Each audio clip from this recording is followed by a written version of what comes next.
Hey guys, Wages World here. It is May 29th, 2020. Come at you with the video. Um, I made a video earlier actually today, guys, when this stuff was going on. There's been a lot of stuff going on, just to let you guys know. Flares coming off the sun like crazy. None of them got up into like X flare range or anything like that, but what you guys are going to see is more activity than we've seen in over a year. So that most definitely is something that I would think you guys would want to see. Stick around here and check it out for a minute because I got some stuff to add to this too because I don't think any of this was expected really by anybody, including myself. Now, I knew things were ramping up, but I did not know that they were going to do this. This is one of those things that we talk about, but we really hope that it doesn't happen. At least if it's going to get fired at us. Now, I don't think anything really big got fired at us except for the one from the other day, which is going to be impacting us here probably later tonight or into tomorrow, maybe tomorrow night. Just depends on the timing of it and how fast it's actually moving. It was that double wave CME I showed you guys back off of, I think it fired off on the 25th or 26th, something like that. And I showed it to you guys already. I've showed it to you a couple times actually. But that's the one we're expecting here in just a minute. And, here in just a few hours, actually. It may even be affecting us now. I haven't looked here in the past few hours. But when it does affect us, it'll probably affect us for a few hours. I don't look for it to be just a little quick hit and move on. I look for it to hit and, cause a little bit of unrest. And we'll see how it goes. But those things are so unpredictable that you can't really, you can judge how big they are, but you cannot judge how intense they are to any kind of degree of certainty, if that makes any sense to anybody. But so we're just going to start here on the Schumann first anyway, like we typically do. And we got a spike, a couple small ones, and nothing really to write home about, and especially when we're talking about the things we've been talking about lately. One thing I would say, okay, and I showed you guys this in a previous video. I think it might have been my last one. How we're having these little blocks of no intense frequency except for our base 7.83. Okay, and I've been talking for a while that now we have basically it's another standard resonance that's coming at us at that frequency. It looks like it's right around 13 or something like that. It's close to that. It's not exactly, but it's roughly about 4 to 5 frequency hertz levels higher than our 7.83.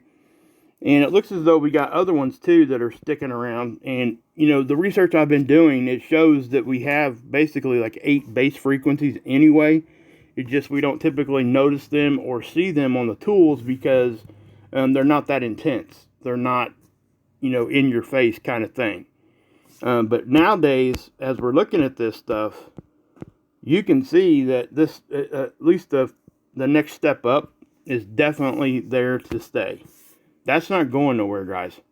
Even during the periods of time when it blocks out and goes back to kind of what we would consider normal conditions, this one is now staying here all the time.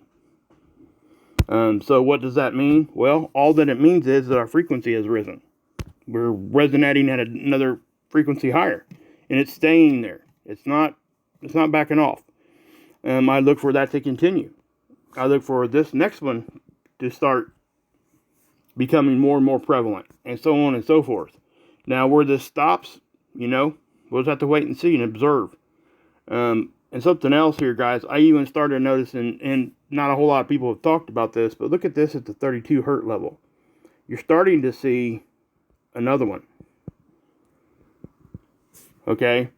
And you can tell that because there's nothing else in between. Okay? You can see how it's like normal conditions there, is what I would call it. But you can see how we're starting to pick up that one now. Okay? So we'll keep an eye on that. We'll observe it and see what happens. But, is there anything we can do about any of this? No, there's not. But the fact of the matter is, we are increasing in frequency. That's what's happening. Nobody can deny that because it's right in front of your face. And most of us can feel it. I'm pretty sensitive to this thing. My ears will ring well before a lot of other people that I know. And yeah, I usually sense this thing when it's going crazy. It makes me crazy. Just kidding. But yeah, it does affect me a little bit more intensely than it does others. I think that's kind of, I've noticed this too. Those of us that make videos, whether you're talking about Planet X, whether you're talking about the Schumann here or whatever, if that's what your base of your channel is, it seems as though that those of us that are out here making these videos, we tend to be a little bit more sensitive to this. And I think that's by design. I really do. I think that shows that we are more apt to see things than what some others might be, and that's why we're here showing it to everybody. That's just my opinion. I could be dead wrong on that, but if I am, I am. That's okay. But for myself, I know that I'm more sensitive to this than a lot of people. I see it in my own life. I don't talk about that much, but just anybody that I'm around, I can tell. It's kind of an odd thing to feel that way, but most people that are that way know it. They just don't want to say it. So I'll just leave it at that. But anyway, yeah, we got this spike here. We're going to move on. I'm going to show you the flare stuff. Alright guys, I got you over here at NOAA, Space Weather Prediction Center. And those of you guys who have been here on this channel for a while watching, you guys know that you've probably never seen that box turn yellow. Right? Most of the time when we're talking about this particular part of this tool here, we're looking at this. That's a geomagnetic storm level. That's usually the one that's changing colors. Right? But this is not a geomagnetic storm what we're talking about. Okay, we're talking about X-ray right here. See this? And again, those who have been watching for a while, have been hanging around here, you know that this thing here is usually just baseline straight. None of this. We wouldn't have seen any of this hardly ever. We haven't for over a year. This is a situation we have not seen in a very long time. I can't remember when the last one was. A situation like this. This is an ongoing, intense situation that is now no longer just something that we can just bat our eye to that's going off the backside of the sun. This is now looking at us right in the face. Okay? That sunspot that's causing all this is now Earth-facing. It's looking at us. So, if this thing continues, and, we're looking at this, and we see each one of these little things, those are little flares. Well, this one isn't little, okay? Just so everybody knows. Let's zoom in here, and I'll show you. Okay, you can look at the classes over here. We don't usually talk about flares unless they're coming right at us or they're C class or above. Alright, that's just usually about the baseline that most channels use to kind of, speak on this stuff. Now me, I'll show you the little stuff, and you guys know that. And there's a reason, because, like I said before, we can learn from all of it. We need to know when it's doing it on the backside just like it is on the front side. And I hope that people want to hear it, because it puts in their mind that, hey, stuff is actually happening on the sun. Even though it ain't coming at us and we can't see it, doesn't mean that it ain't happening. It lets us know that the sun's starting to wake up. So it is part of the conversation, whether other people want to say that it's not. It is part of the conversation, guys. And it needs to stay there. Because the more activity we see on other parts of the sun, just increases the chances that we're going to see the activity on this side of the sun.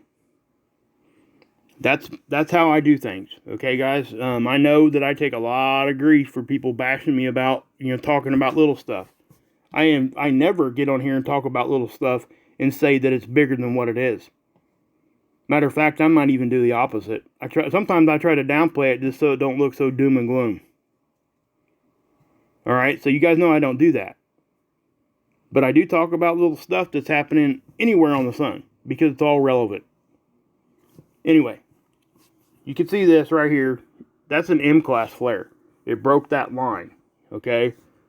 Now, up here, this one here kind of almost did. Now, I can't tell if it did or not, but it was right on that line of a high C-class to an M-class flare. And a lot of people ask, well, what can these size flares do to us? Well, they can do things like cause brownouts, cause navigation issues, harm our satellites. They can add, energy basically to either trigger or help trigger earthquakes, all that kind of stuff, right? And even, like I said, with CMEs and stuff, the earthquake thing is more of a thing with that because it's actual geomagnetic energy that's being affected there. Now, again, we got that double wave getting ready to come and hit us, that CME that blew off. It's going to be hitting us either tonight or tomorrow. And it happened back over here somewhere, right around the 25th, 26th area. But then we had these flares. And these are all coming from that one sunspot that I was talking about for a while. It's coming, it's now Earth facing. It's there. Now, I'm not sure if they've designated it as a sunspot yet or not, but that active area is facing us now, or very close to it. So now if it stays this active, anything that is blowing off of the sun, when it's facing us and it's staying that active, it's going to be coming at us, and we're going to be getting some, stuff from it. So we're going to have to keep an eye on this. Now, obviously, it did peak right here, and it went back down kind of to normal conditions or whatever you want to call that. It's always going to send us some X-rays whenever it's Earth facing, whether or not they're flaring or not. It just adds some X-ray to our situation, all right? Sometimes the baseline will go from being like down here, and then it'll kind of raise up to here. What you'll see, if you guys go over and look at this, you'll see it kind of like ramp up real slow, usually about like that. And then it'll level back off, and it'll just stay there until it decides it wants to go off the other side of the sun. And usually the conditions will drop back down. Now, when we start seeing multiple spots facing us, you're going to see this baseline raise probably up into the B range and stay there. I've seen that before. That's just what happens. High A into B, that kind of thing. And then when we have a flare, it'll spike up. That's just, that's how it works. But you can see all those spikes right there. That's a bunch of little flares. Any of those little pops of extra spiking going on there, those are small little flares that are coming off, and then the bigger ones obviously, shoot up. Now here you go right here. This just shows you right here that geomagnetic activity is totally different. Okay, this is actually very low conditions, very quiet. So much so that they've probably issued cosmic ray alerts because more cosmic rays get in when this is low. And whenever this thing is this low for that extended period of time, we're talking 3 days here, guys. They usually always issue cosmic ray alerts for people that are flying up, in the higher latitudes towards the North and South Pole. And people that fly at higher altitudes or live in higher altitudes are more susceptible too because they get in further, right? So, that just shows you that X-ray and geomagnetic activity aren't necessarily tied together. One could be low and one could be having issues, but they both give us issues. So, that's what I would say to that. But now, look, you can see where the temperature just shot straight up right there. You can see everything kind of raised just a touch, but the temperature went up, so that is, what we would expect. And here's the end little model. You can see where they're expecting us to take a little peek here. I'm not for sure exactly how much. I don't think anybody really knows. Now, one thing that you're going to notice is that the velocity, the solar wind speed, is not hardly moving. Okay, now look at the conditions at stereo A. See the red line? See how much different it is from the green one? That's because those flares were on that side. They were facing stereo A for a long time. That sunspot was. So it was sending energy that direction, is what I'm trying to say. Now we're going to go over here and look at the other model. Alright guys, I got you over at seeds. Now to give you a perspective, the Earth is here, satellite's there, and it's looking at the sun. Okay? Basically our view. If you went outside, looked up, and looked at the sun, this is what we would see if you were a satellite. Okay? Or a tool, this tool, LASCO C2 tool. Now I took you back here to the 26th when we had that double wave. Okay? You can actually see the double wave on here. So if we zoom in, watch what happens here. There's the first wave. And you see the two waves right there? Look at that. You can actually see two different waves. Now that little double wave thing I'm saying showed up on the CME tracker too. So we know that was basically two little surges of energy. And that is coming right at us, confirmed by the CME tracker, which is updated, and we no longer have that data to look at. Now I have it back on my video, we can go look at it.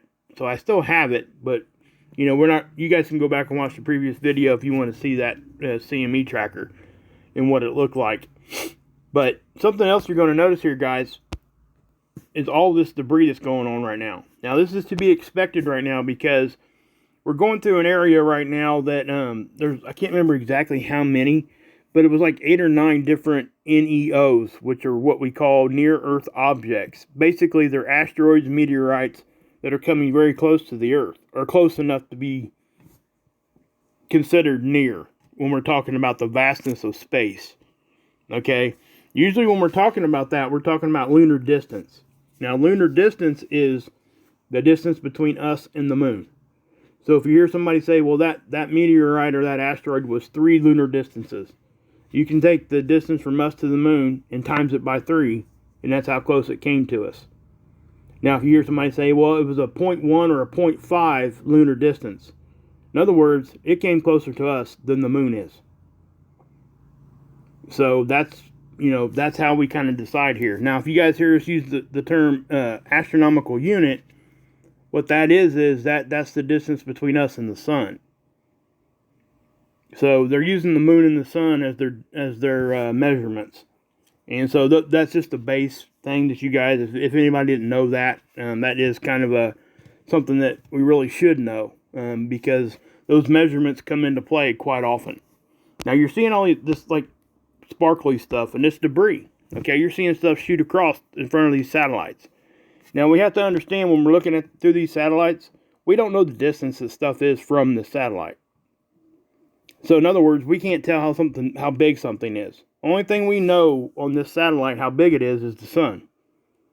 Because we know where the sun's at. Right? But any of this other stuff is between us and the sun. So, we don't know how close it's to the sun or how close it is to the satellite. If it's closer to the satellite, it's going to appear bigger. If it's out next to the sun and it still looks big, that means that object is pretty big. Okay? So that just gives you an idea.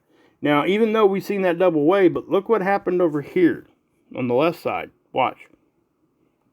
Okay? Now, right about there. You see that? It picked it up as a CME. Actually, there was 2 of them. Okay, that's that sunspot, guys, that started acting up. That was not Earth facing yet, but you can see it having action, right? So let's go to the next day. This is the 27th. And so we're going to count. So that's 1, 2 of this tool. We're just going to go off of what the tool picked up. There's 3. That was a bigger one. Okay? Now that's from that same sunspot.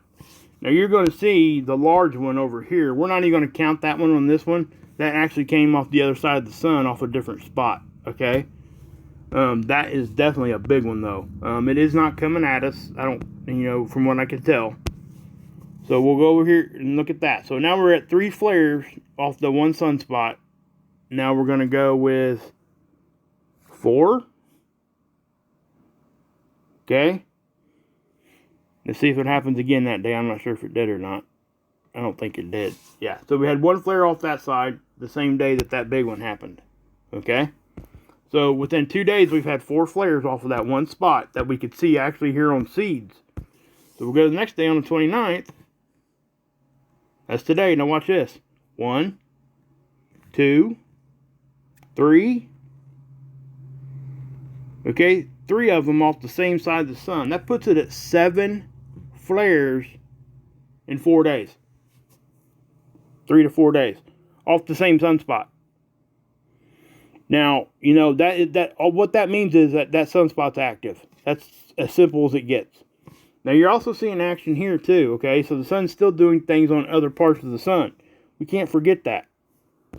Now, we also have to understand too that, during like a solar maximum, we would be seeing this anyway. But we're not in solar maximum, guys. That's my point. Our magnetic field is weaker right now. That's just a fact. So when we start seeing 7 flares in the course of 3 to 4 days, even though they're not coming at us, shouldn't that be a conversation that we're having? Because eventually that sunspot's going to be facing us, and it is right now. So we're going to go take a look at it. Okay, guys. This is SDO. This is the 171 angstrom. And I started this back on the 27th. And that's what we're looking at, a time lapse from 27th up till now. Now, obviously, what you're going to see is most of the action on the top left. Okay? I've already showed you a couple of those that had happened already in previous videos. But this is, yeah, man. I mean, it's just intense. That's all. It's active. It's frequent. It is, yeah. And now it's getting ready to come around to where it's facing us. Now, I don't want us to forget that this sunspot over here was still going on. I call it a sunspot. Sorry, guys. It's just an active area. That's not an official sunspot. And then we've seen this one, too. That's coming Earth facing also. These are active areas on the sun. Now, that big one that blew off the side over there on the right happened over here. Okay, I don't think it came from that. It came from over here somewhere. But what we're going to look at mainly is this one. Now, see, this is why, because this is off the side. Here's the first one. Second one. Third one. There was the fourth one there too. Fifth one. You see that little one? So, I mean, you're seeing the little ones too. But what's more important is the big ones. Alright, see that first initial one. And there was actually one before that if we go back another day. Actually, there were 2 of them. But this last one was big. Watch. Boom. See that? If that one, I think that was that M-class flare that popped off there. If that was actually coming right at us, I mean, we would see some action from that, guys. And let me reassert this too. If a flare happens, we don't get no warning, guys. It's here and gone in 8 minutes. Seriously, it's like that. Plus, usually they have a subsequent CME that's associated with it. Not always, but usually. Okay, usually when they actually used to think there didn't used to be 2 different events here.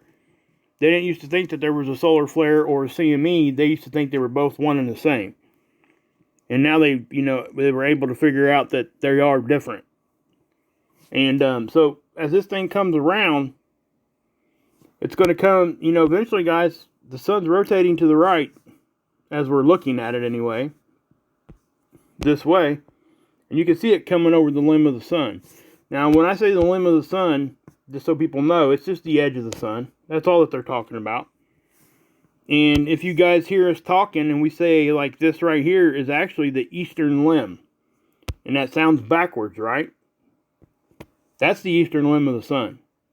When you're looking at a map, we're all, pretty much trained to know that the eastern part of a map is off to the right over here. But when we're talking about the sun, just remember that it's backwards. Okay?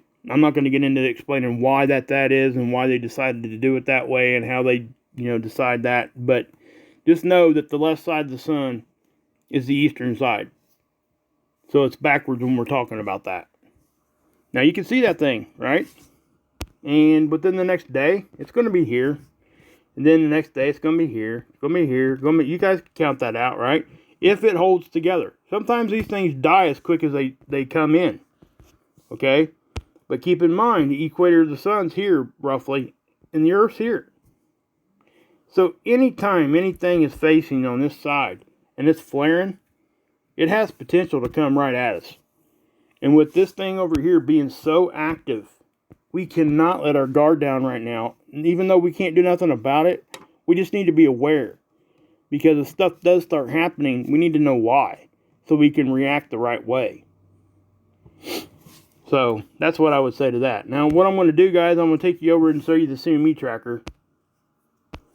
Okay, so you guys can see this. This is the CME tracker, and you can see that it updated. The last one I showed you guys was showing the one that was coming at us. It was firing off that way, and it kind of looked like a double wave. It was, kind of doing one of those numbers. and it most definitely was coming at us. It wasn't coming directly, but we're going to take that one kind of on the chin. It doesn't get much more, like right on your face there. Now you guys can see this other one. Now, if we're talking about size, and that's all we're speaking about here, this one actually is pretty large. Now I'm going to zoom in here, and just before we do that, I want you guys to know that this over here is a top-down view. It's as if we're looking down on the sun. This one over here is a side view, looking from the side. And this one over here is the view we get.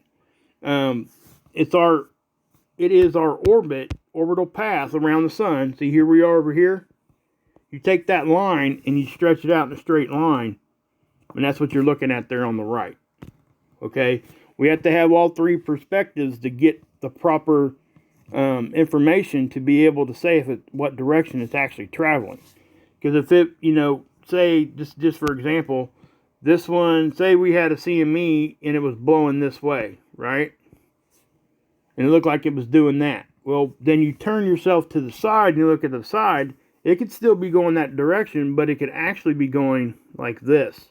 So it could actually miss us, or even up. But it would still look like it's going off to the right on this one, okay? So that's why we look at all three of these. Now, I'm going to zoom into this one, and you're going to see this thing like hesitate. You see that? Watch. Boom. See how it kind of pokes out right there, and then the rest of it catches up? That's kind of odd. Now, here's something else that, we had talked about this before. You guys see that square box, right? That green square box is the Parker SP. That's the one that gets real close to the sun. We've been talking for a while that this thing seems to be in the right place at the right time a lot of the time. It's almost like it's quote unquote intentional, you think? I don't know. You can't say for 100%, but it sure as heck looks like it is, because this thing is usually there in situations where we don't, in odd situations, I would say. It's like they know something is going to happen, and they put this thing here in such a way. Now, I'm not claiming all that or anything, because I can't prove any of that, okay?